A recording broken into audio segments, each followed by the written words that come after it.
Nuyi garuu Kiristoos isa fannifame ni lallabna. Ergaa qulqulluu Phaawulos gara warra Qorontositti barreesse isa duraa boqonnaa 1 lakkoofsa 23.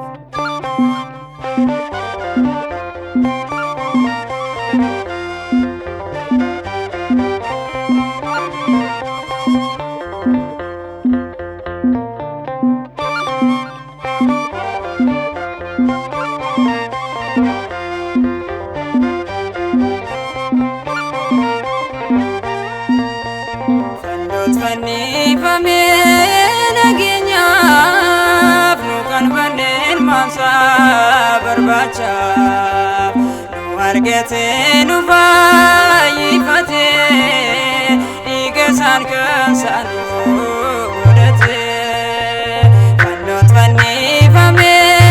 nageenyaaf nu kan fanneen maamsa barbaachaaf nu argate nu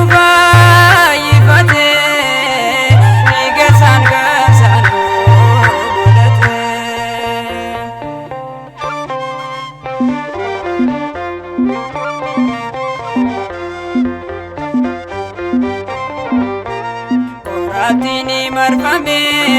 mata salite imisa chochabu chete enyuto afansa irakabate dumtu arkasa ite bufate samira gadbue bakenya bate Chubbu kenyam jede duwati oblate Samira gadwe bakenya bate Chubbu kenyam jede duwati oblate Fannot fannifame nageenyaaf nu kan fanneen maamsa barbaacha nu argate nu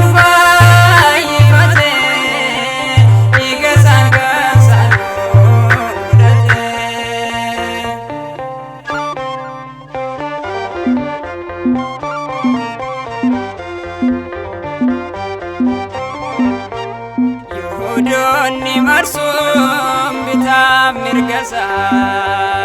itti gaayisani akka balleessa nama man baafne afaan isaa keessa cimsuudhaan reebani madaana fasa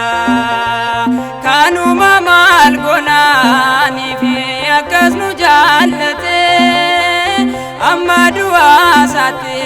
bakkeenya baate kanuma maal gonaaniif akkas nu jaallate amma du'aa isaatti bakkeenya baate Fannot fannifame nageenyaaf nu kan fanneen maamsa barbaachaaf nu argate nu fayyifate dhiiga isaan kan nu godhate.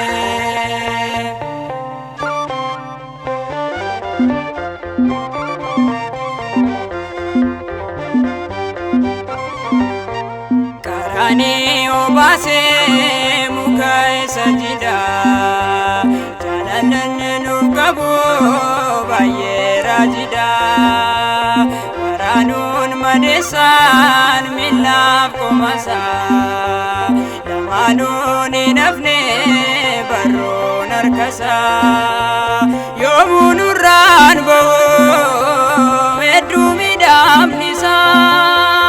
fannoodhaan firoomsee balleessaa uumamasaa yoomuu nurraan ba'u hedduu miidhamnisaa fannoodhaan firoomsee balleessaa uumamasaa Fannot fannifame nageenyaaf nu kan fanneen maamsa barbaacha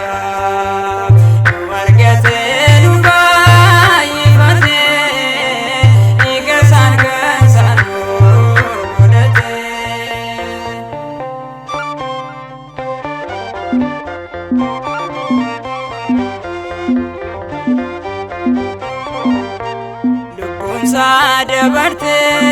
fanno gubbatti biftuunis dhoksite qaama uumaasheeti ijoollee addaamii fayyinni ta'e innis du'e namni du'aani ka'e tasammadalamuun gatiin dadhaabbisaa galata qofaadhaa